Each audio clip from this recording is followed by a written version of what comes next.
Hello everyone, welcome to the YouTube channel of InitPals. I am Ashok Raja. In this video, I'll explain about the user accounts and groups in Linux. Okay, so let's start with the group.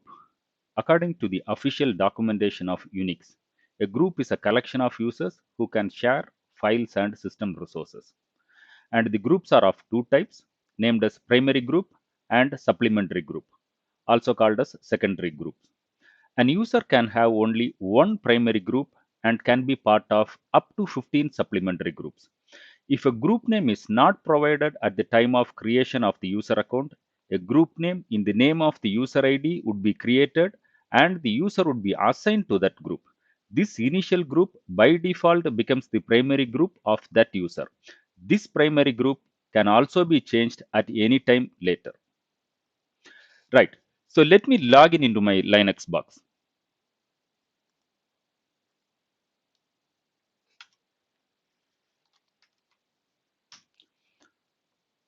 All right, so now I am connected to a Ubuntu server running in a virtual box. Okay, let's start. To view the list of groups that a user is associated with, execute the command groups.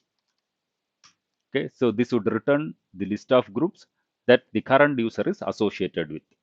Say if you would like to view the group details of a specific user, then pass the user ID as an argument. Say if I pass root, this would return the groups that the root account is associated with. Okay. Say this command won't return any details about the primary or the supplementary group information. To view that information along with the numeric user ID and the group ID, execute the command ID and the user account or user ID. Say if you are not providing any user ID, then it will return the details of the current user. So the current user's numeric ID is 1000, and say the group ID is again the 1000, and the primary group is dev. Say the GID refers to the primary group ID, and these are all the other groups that the user is associated with. Say let's say if I would like to view the information of root, then ID root. So these are all the groups that the root account is associated with, and the user ID is root, and the primary group ID is also root. Okay, so to view all the groups that are available in that server, execute the command cat etc/group. Say this would return all the groups that are available in that particular server. Now, let's see how to create a group and add users to that group. Let me clear the screen. To create a new group, the command is group add. Let me create a group named as G1. You may have to run this command in the elevated privilege. To run the command with elevated privilege, add sudo in front of it. It would ask for a password, right? So now the group is created. To check whether the group is created or not, let me see cat etc group. Okay, so the group G1 is created. Now let's try to add an user to this group.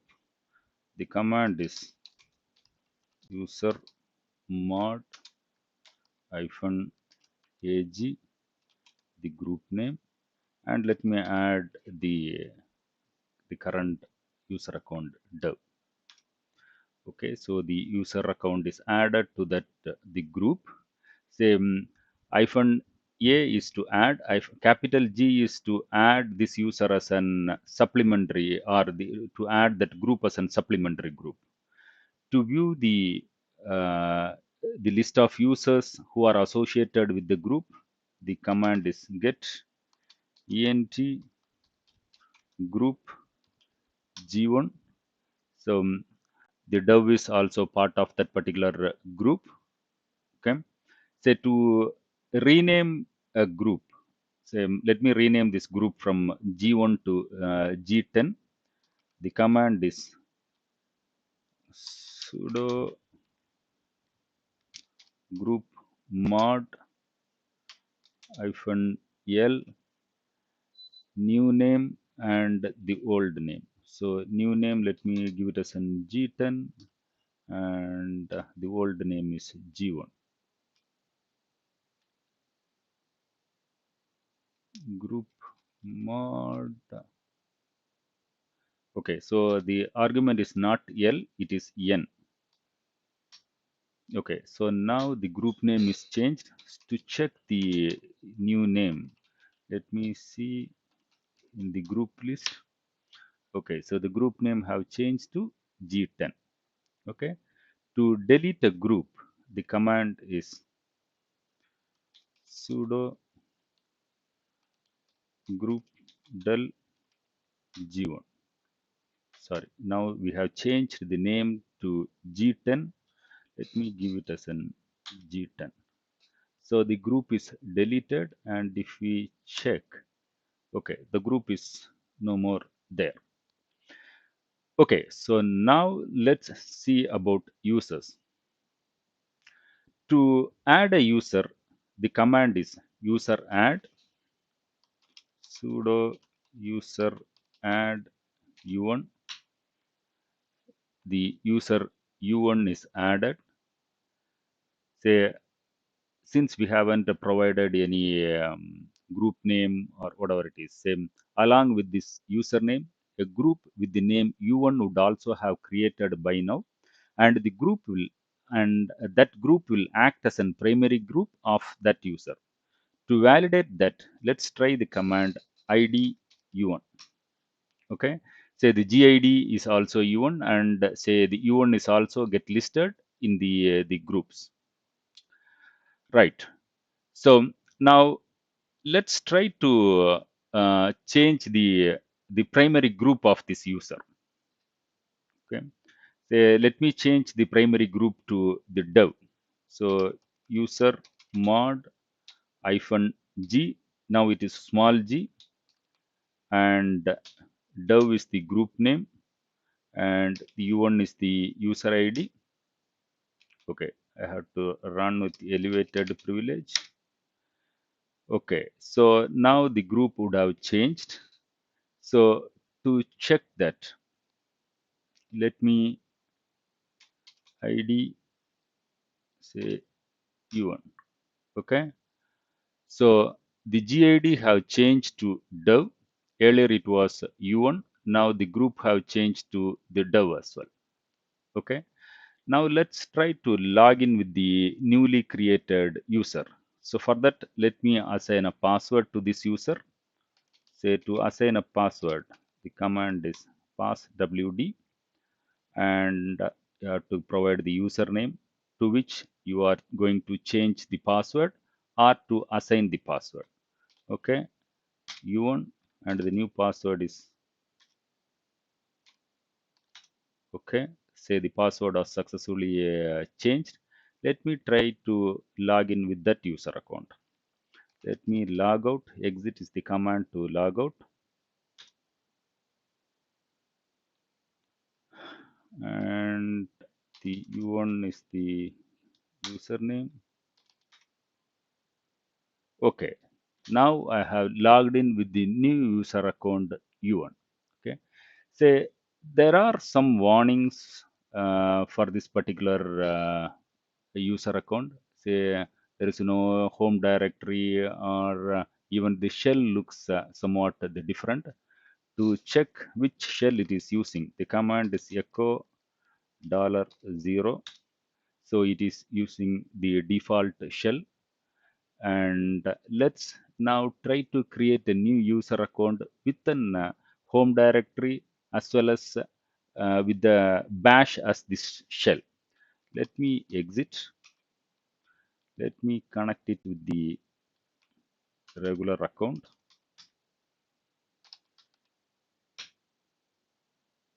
Okay, let me create an user with the home folder and a different shell. Say sudo user add hyphen m is the flag to create the home directory, and hyphen s is the argument to set the shell. So let me assign the bash as this shell. and username is u2, right? Since I am running with the elevated privilege, it will ask for the password. Now the user account is created, and let me assign a password for this user. Sudo pass wd u2.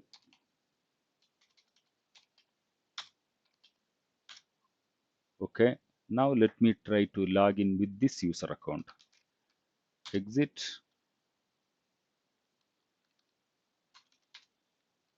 u2. Okay, let me check the user account. Now it is logged in with the user account u2 and the shell. Now it is bash. Let me exit and log out and log in with the regular account. Right.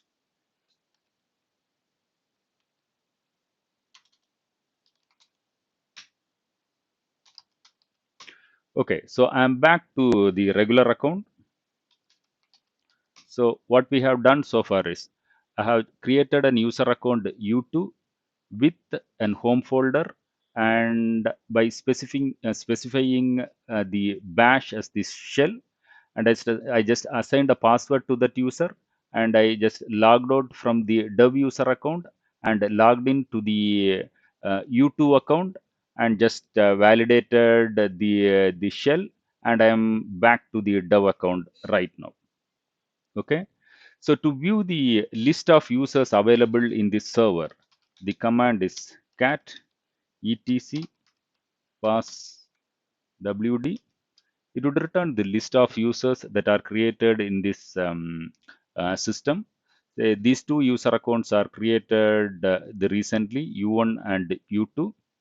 Say u1 is the user id, and the x means, say, the user account is being created with the password, and the password is in an encrypted mode in the etc/shadow file. Okay, so we can also check that file and see how the password is being the represented or the saved. And this is the next one is the user id, and this one is the group id. And since there is no display name, there is a blank in between these two colon, and this is the root directory or the home folder for this particular the user. And say this is the say the shell that is been assigned for that particular user. Right. Say to rename an user id, the command is, let me clear, user mod hyphen l. Okay, you may have to run it in elevated privilege.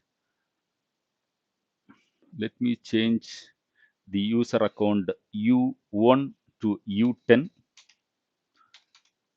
u10 is the new name and u1 is the old name. Okay, so the account have changed. Let me check it with cat etc. Okay, say the user id have changed from u1 to u10. Right, say, okay, to remove the user from a group, the command is sudo del user, and say I think the current user is there in the user group g1. Say dev. Okay, so the group doesn't exist, I believe. And let's see, we created what are all the groups that are available. Let me see. etc slash group. Okay, so there is no explicit group is available. Let me create a group called as G1, sudo group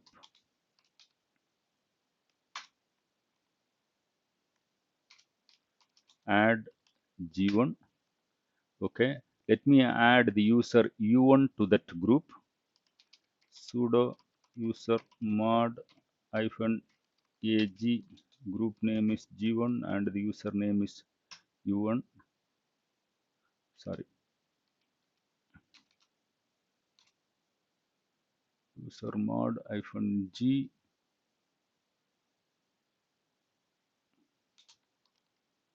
I think we changed the name, I believe.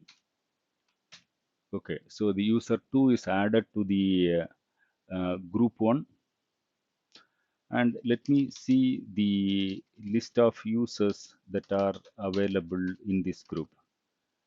Get ent group G1. Okay, so U2 is part of that group 1. Now let's try to remove that user from that particular group. Okay, del user and U2 G1. Okay, I may have to run with the elevated privilege. So the user U2 is removed from the group G1. If I try to execute the command get ent group 1, then that particular user U2 is not available in the group G1. Okay. To delete a user from the system, the command is userdel, sudo userdel U1. Say U1 doesn't exist. I think we changed it to U10, I believe. So we have deleted the user U10. And if you wanted to delete the user account along with say the home folder and say the related data, the command is userdel -r u2. So this would remove all the data related to that particular user as well. Okay, so you have to be careful with the commands del user and userdel. Del user removes the user from the group, but userdel deletes the user from the system. Right. So that's it for now. In the next video, I'll cover package management in Linux. So in that video, I'll explain how to update and upgrade the operating system, and will also explain about the different options available to install, update, and delete packages in Linux environment. If you find the content on this channel helpful, consider subscribing and leave a like for this video. Thank you.